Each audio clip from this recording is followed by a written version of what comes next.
The Sounding of the Fifth Trumpet by Hawke.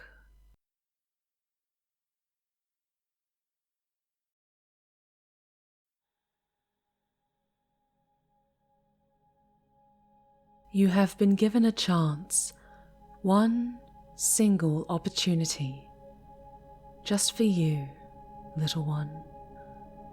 You don't have to endure the tribulations about to be unleashed.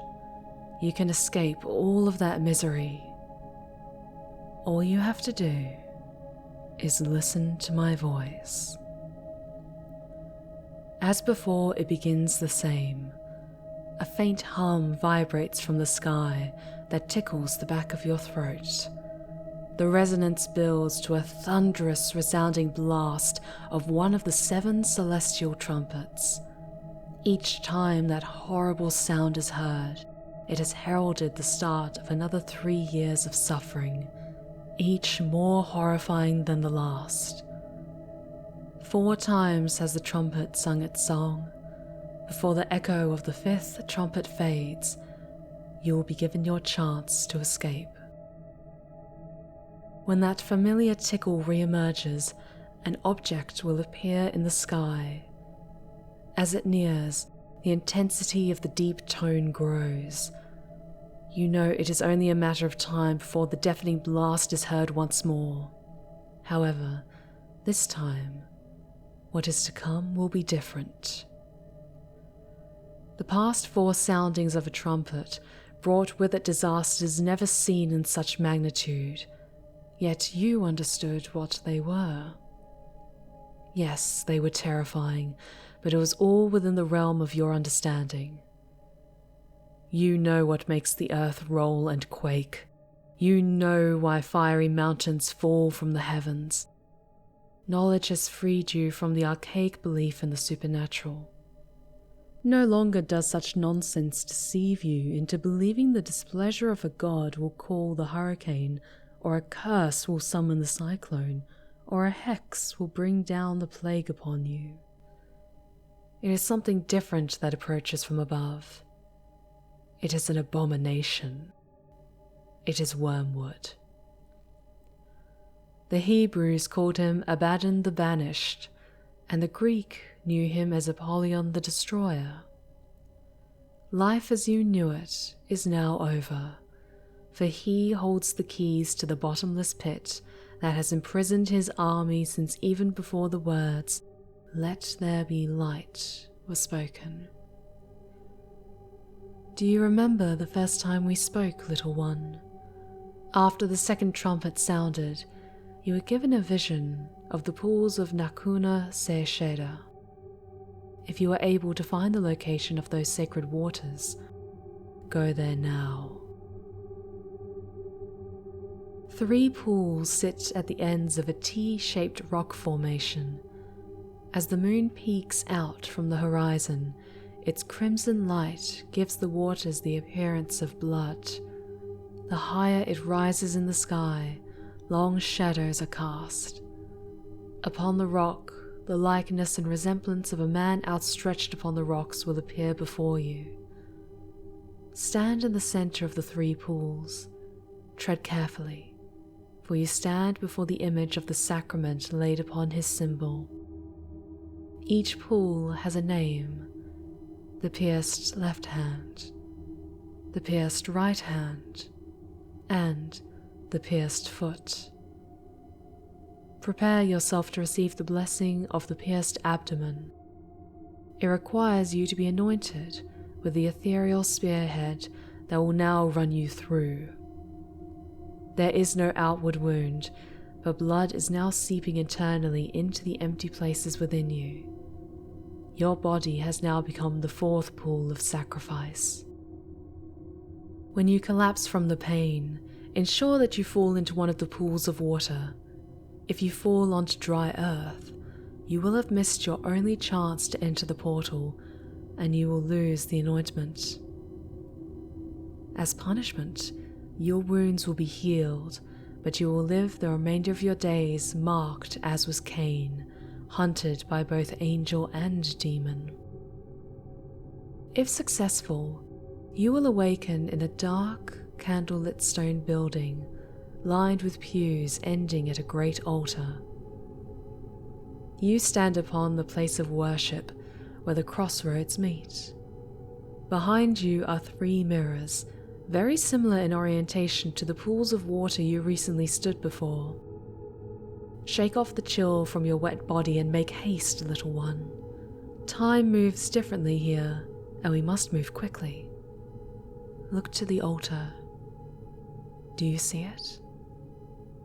There in the shadows, a figure is kneeling in the distance.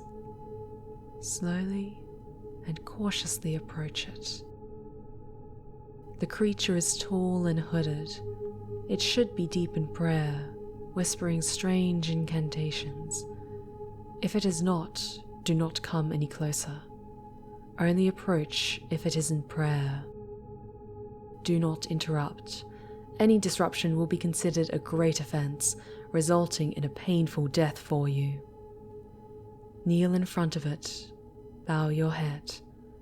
Do not make eye contact and wait. Be patient, and make no mistake, it knows you are there. Once it has considered you and deemed you worthy, it will acknowledge your presence. However, if it decides you are not worthy, well, there really isn't much more that needs to be said, now is there?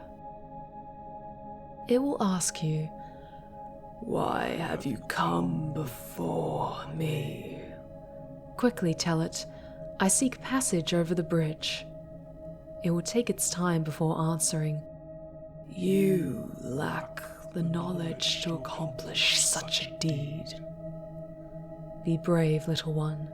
Once those words depart your lips, there is no turning back. The creature towers above you. "I seek the knowledge of the forbidden. I wish to know, what is the image of God?" It will slowly lift its head. Close your eyes, shut them tight. You will hear its body creaking like breaking branches of a tree. It leans close, taking in your scent from the air. Its hands hover and encircle over you. The fingers glide in the air, following the shapes and curves of your body, coming ever so close but never quite touching you.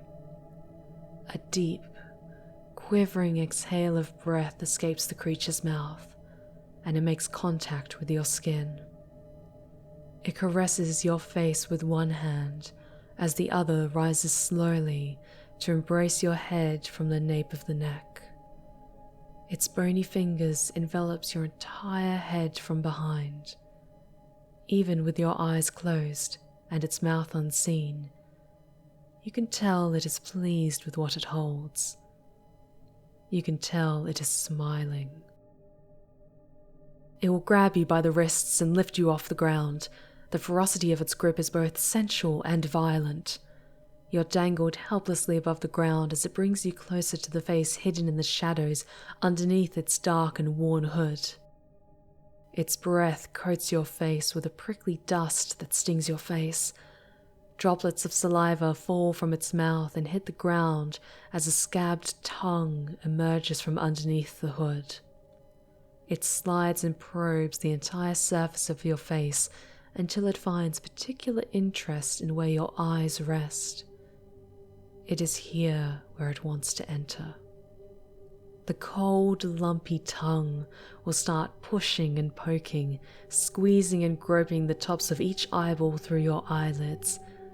You feel the shame and demoralization intensely from the molestation. Pressure builds in your head from your closed eyes as it continues to violate the fragile organs that hide behind your thin lids. The scabs feel like hundreds of little fingers. Its fingernails quickly find where your eyelids meet and begin to scratch viciously to try to pry them open. Shut your eyes tighter. The little fingers intensify their efforts to dig into your eyes with raw and obscene desperation. One of the scabby protrusions bursts, coating your face with a hot, sticky, tar-like fluid that slightly burns. The putrid afterbirth from the abscess spill onto you, as the tongue continues to throb relentlessly on the surface of your closed eyes. Suddenly, the tongue withdraws, and there is silence. Keep your eyes shut and wait. Eventually, you will begin to make out a faint sound coming from the being. It is a cross between a moan and a hum. It's not quite a voice singing, as there is no melody to the sound, but like melodic singing, there is a flow to the tones and variation in the intonation. Listen carefully, and the words will emerge for you to hear. It happened after the sons of Adam had multiplied in those days. The angels, the children of heaven, beheld them, and some became enamored with the image from whence he created. They conspired amongst each other and said, "Come, let us select for ourselves from the progeny of men." And so we were drawn unto them by insatiable hunger and thirst, a sensation unfamiliar to our kind. We then swore all together, and all bound ourselves by mutual execrations to abandon our holy station. We descended upon Ardis, which is the top of Mount Arman, and discovered all which the labor of men produced. To our delight, the flesh of man cried out to us in return, and embraced our new form. They loved us, and we came to love them. Never had such pleasures of skin, pleasures of sight, pleasures of the tongue, and pleasures of the mind being experienced by any living thing. Man was shown the wondrous transcendence of the grotesque, and revealed the vile decadence of purity. During our time together, we taught them sorcery and incantations. We gave them knowledge of the forging of metal and healing with herbs. We instructed them in the ways of architecture and mathematics. We revealed power so great it allowed them to command the atom from within the rocks of the mountain and from the water of the sea. We freed their minds and released them from the enslavement of the Father. In turn, they worshipped us, and their love for us strengthened.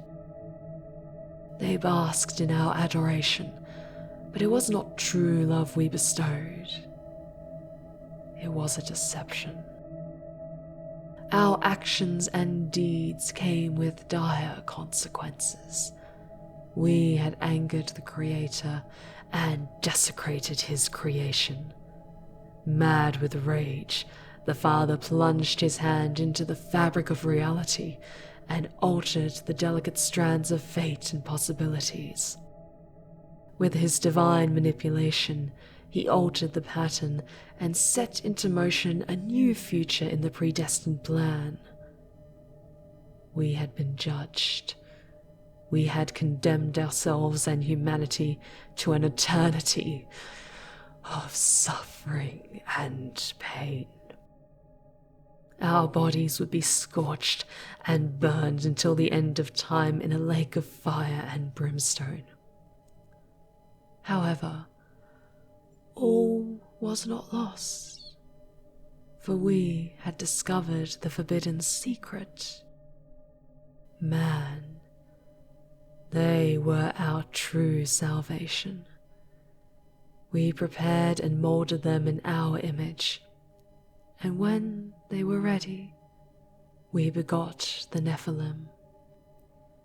It will lean closer and whisper into your ear ever so softly, "I will grant thee thy request, for it is the seed seed of the holiest of lies. The very lie that brought forth original sin. A great harvest will come about from that seed. A seed that is the very fruit of the knowledge of the good and the evil. It is such forbidden knowledge that binds the Creator to the laws of his creation, a way to deceive the eyes of the one who is all-seeing and thwart the mind of the one who is all-knowing. But be warned, for if I bestow this wisdom unto thee, forever will it restrain thee to my will. Behold, the answer thou seek is, thou art not of the image. Then it stops. You are alone in the darkness. Slowly open your eyes. I know you are scared, little one, but it is safe now. Get to your feet. The great altar has split open and revealed an entrance that allows you to proceed onward. The pain in your side must be getting worse by now. I can see a protrusion the size of an apple has formed on your side. You don't have much time. Enter the altar and move on. You enter a large opening with a dark ravine separating you and a structure containing stairs leading up to what appears to be a temple. From the ravine grows thick black thorns that slightly sway, even though there is no wind. Their points glisten with a substance that can only be poison. Do not get too close. In the center of the ravine is a single pathway that jets up from the thickest of needles and thorns that will provide a safe passage to walk upon. The pathway ends at the far end of the foot of the stairway of the temple. At the top of the stairs, there will be 4 thrones where the ones known as the 4 living creatures reign. They are covered with eyes, in front and in the back, and they look down on you with an unnerving, mischievous stare. The first living creature is that of a lion. The second is like an ox. The third will have the face of a man, and the fourth is like a great eagle.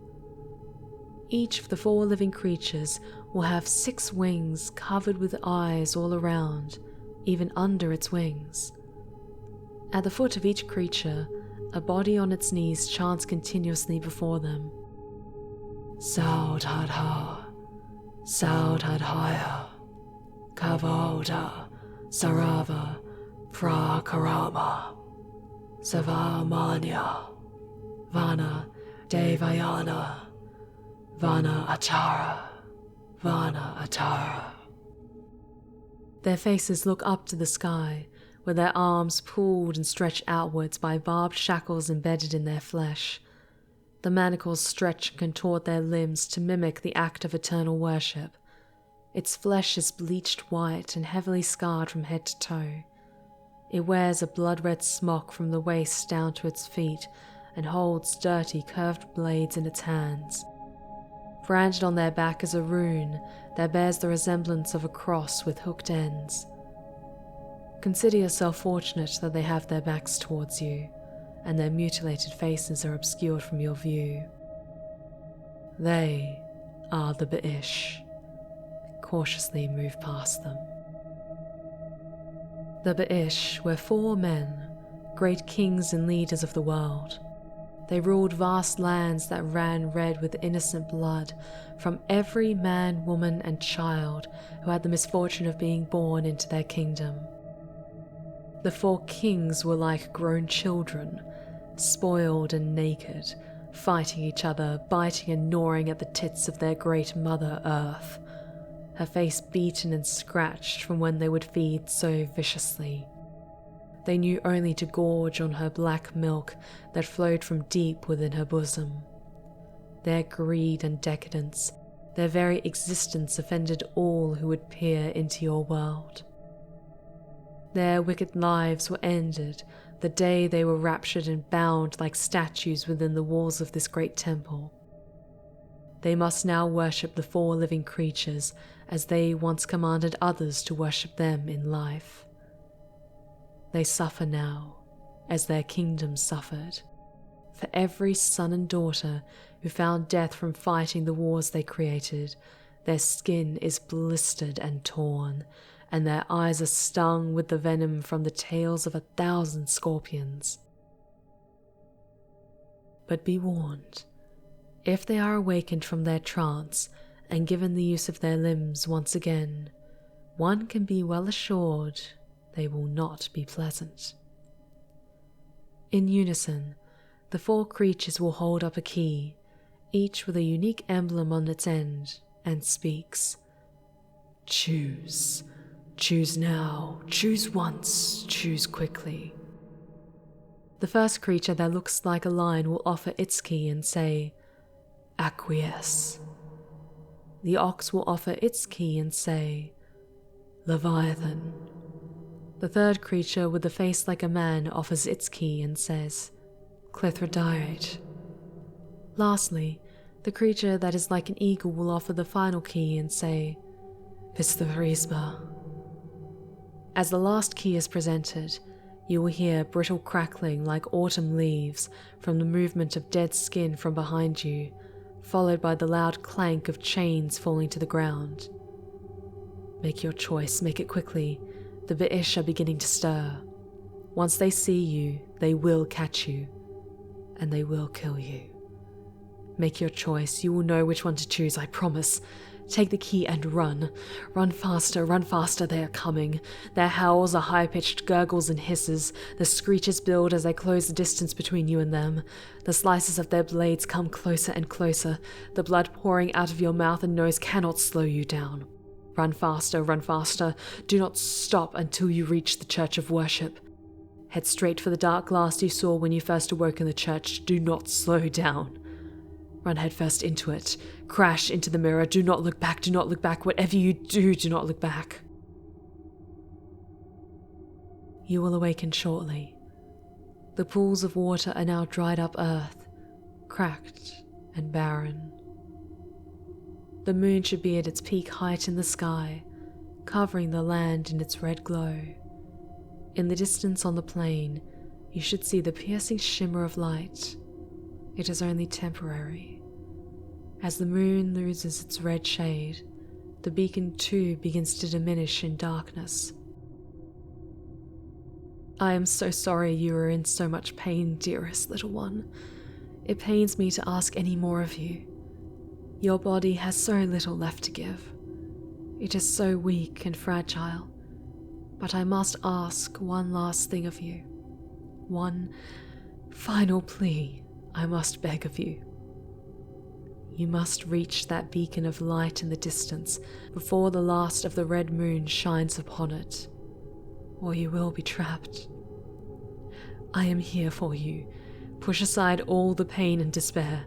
Listen to my voice and use everything you have left and get to that light. Now. Abaddon is here. Even from miles away, his arrival knocks you off your feet.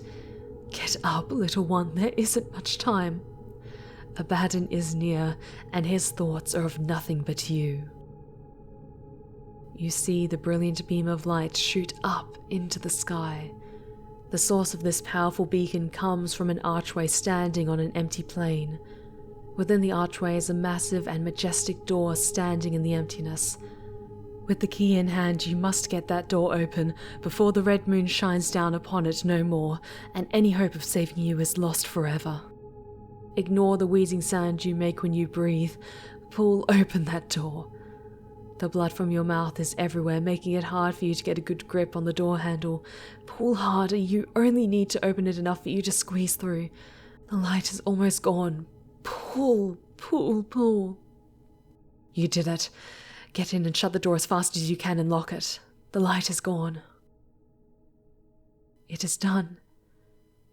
If you place your ear to the door, you may hear something that sounds like buzzing or fluttering. a sound that could only be made by the flapping of a million wings. There will be scraping, and there will be beating on the other side of the great door. Then, only screams. Behind you is a long dark tunnel with a light at the end. Walk into the light and claim your reward, my little one.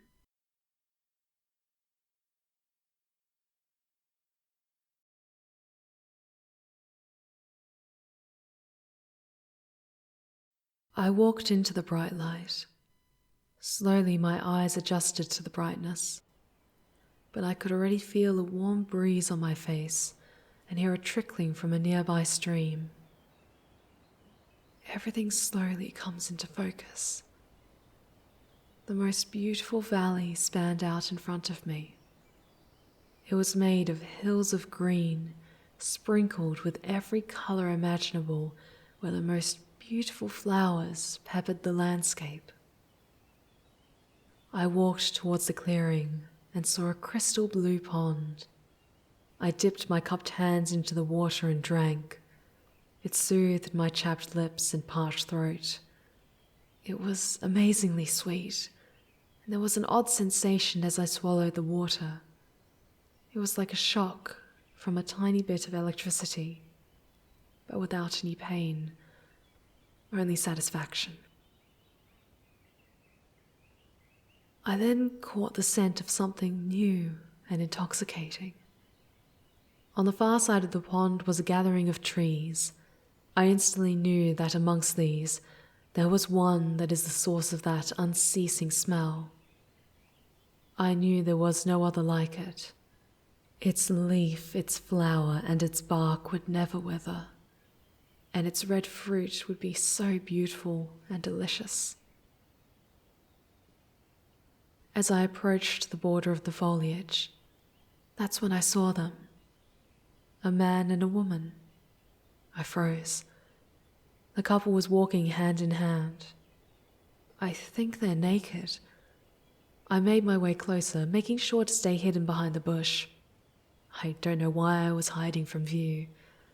Why should I be afraid of a couple of naked people?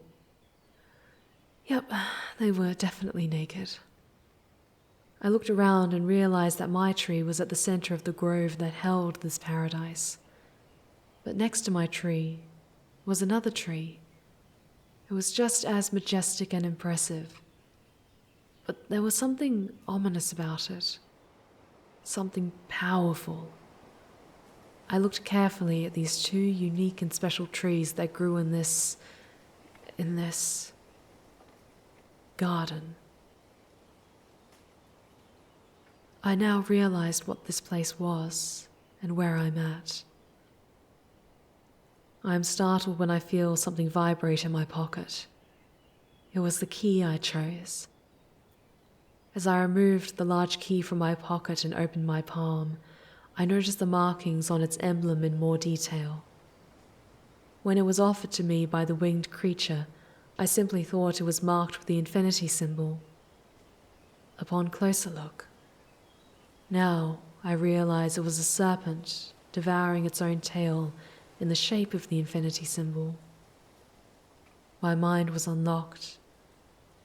It was also clear now. I knew my purpose. I knew why I was chosen. I knew why I was created. It was always God's will to destroy his creation. Once destroyed, he could fulfill his promise to bind his enemies and cast them into the lake of fire where they would suffer for all eternity. The trumpets were a countdown to his planned end. Those branded the enemy had spent their immortality trying to find a way to prevent it from happening. But how do you outsmart an omniscient and omnipresent being? You use the very laws of existence against him. For with the creation of the universe, laws had to be created. He had no choice but to subject himself to those laws for the universe to exist. The fallen ones realized the only way to prevent the end was to break the predestined, inevitable chain of events leading to the end. They must have figured out how to connect 2 points of existence, creating a bridge for me to enter. It causes everything to stop and reset back to the very beginning instead of continuing along the predestined path. It never ends. It never reaches Judgment Day. Existence was a loop. We are destined to keep repeating it over and over and over again to escape damnation. It was infinity, like the serpent devouring its tail.